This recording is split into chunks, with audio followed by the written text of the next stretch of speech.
आज का वीडियो ग्रीष्म ऋतु पर होने वाली है। यानी हम लोग जानेंगे कि गर्मी का मौसम क्यों आता है और ठंडी का मौसम क्यों आता है। तो ये सभी हम लोग जानते हैं कि पृथ्वी जो है सूर्य के चारों ओर क्या करती है, परिक्रमा करती है।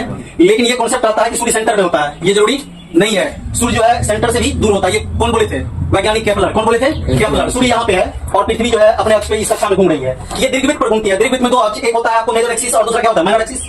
तो अब यहाँ पे पृथ्वी है तो आपको ये लगता होगा जब सूर्य के नजदीक में पृथ्वी होती है तो यहाँ पे क्या लगेगा? गर्मी आपके मुताबिक। और सूर्य से यदि दूर है पृथ्वी तो यहाँ पे क्या लगेगी? सर्दी। सर्दी यानी कि यहाँ जाड़ा मौसम होगा और यहाँ कौन सा मौसम होगा? गर्मी का मौसम। लेकिन ये बात बिल्कुल गलत है। ये बात गलत है। यदि नजदीक में है तो ठंडी पड़ता है, नजदीक में है तो ठंडी पड़ता है और दूर है तो गर्मी पड़ता है। इसका रीजन समझ लीजिए। आप लोग सभी जानते हैं बाबू, पृथ्वी अपने अक्ष पर कितना डिग्री झुका हुआ है? 23.5 डिग्री।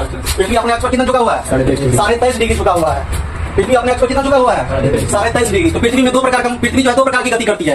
एक होता है इसमें रोटेशन। क्या होता है? अपनी ये चारों साइड भी अपने आप ये नाचते रहता है। एक रोटेशन होता है और जो इधर चलते हैं उसको बोलते हैं रिवोल्यूशन। क्या बोलते हैं? तो रोटेशन करता है अपने अक्ष पे ही, ठीक है। और कक्षा में जो जाते रहते हैं यहाँ से ऐसे जा रहा है, इसको बोलते हैं रिवोल्यूशन। इसको क्या बोलते हैं? और यहाँ जो नाच रहा है इसको क्या बोलते हैं? रोटेशन। क्या बोलते हैं? रोटेशन यानी घूर्णन।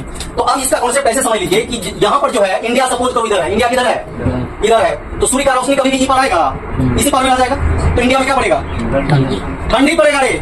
बिकॉज इस साइड जो है सूर्य, देखिए सूर्य जो है सूर्य की रोशनी ये ऊपरी पार्ट ढक लेता है, इधर तो नहीं आ पाता है। और इधर देखिए अब इंडिया इधर है, इधर तो डायरेक्ट सूर्य की रोशनी पड़ेगी, इधर क्या पड़ेगा? गर्मी। इधर क्या पड़ेगा? सनलाइट सीधे आ रहा है। तो सनलाइट क्योंकि इस एरिया में जो है सीधे इंडिया तक पहुंच रहा है, सनलाइट सीधे इंडिया तक क्या हो रहा है? कवर कर रहा है। तो इस कंडीशन में जो है आप यहाँ पे क्या देख रहे हैं? जब दूर है तो गर्मी, जब दूर है तो उल्टा प्रोसेस। उल्टा प्रोसेस समझ लेना। नजदीक में है तो आप लोगों को ये कॉन्सेप्ट होगा कि यहाँ पे सूर्य जल्दी, इसका सूर्य का धूप यहाँ पहुंच गया। ऐसी बात नहीं है। इंडिया है अपोजिट साइड में। इंडिया किधर है?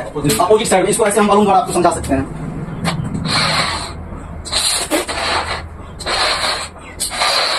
सपोज करो बाबू ये आपका पृथ्वी है, ये क्या है? आपका पृथ्वी है। और ये ध्यान दीजिए ये आपका पृथ्वी है। और देखिए ये 23.5 डिग्री क्या है? झुका हुआ। अब जैसे ये रोटेशन करेगा, इंडिया है इधर, तो इधर सूर्य की रोशनी आ पाएगी इधर। इंडिया किधर है? यहाँ पे। और ये झुकी हुई है। तो ये कितना अपने अक्ष पे रोटेशन करेगा, घूर्णन करेगा, तो सूर्य का धूप इधर आ ही नहीं रहा है। तो इस सिचुएशन में इंडिया में क्या पड़ेगी? ठंडी। क्या पड़ेगी? ठंडी। नजदीक में ठंडी पड़ता है, ठीक है। जब यहाँ पे देखिए, यहाँ पे इंडिया है, यहाँ पे मैं क्या लिख दिया? इंडिया। अब देखिए यहाँ पे इंडिया है, तो इंडिया में अभी तो सूर्य की रोशनी नहीं आ रही है, नहीं देख रहे हैं? अपने आप को कितना घुमा दीजिए, उधर डूब जाएगा, डूब जाएगा।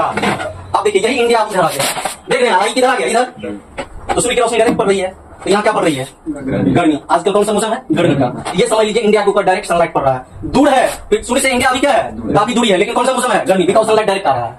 अब समझ कॉन्सेप्ट क्लियर हो गया? यदि दूर रहता है सूर्य से पृथ्वी, तभी कौन सी मौसम इंडिया में आती है? गर्मी मौसम। जब नजदीक रहेगा तो ठंडी। कॉन्सेप्ट क्लियर हो गया ना? इस वीडियो में इतना ही। मिलता है नेक्स्ट वीडियो में। Thank you all of you.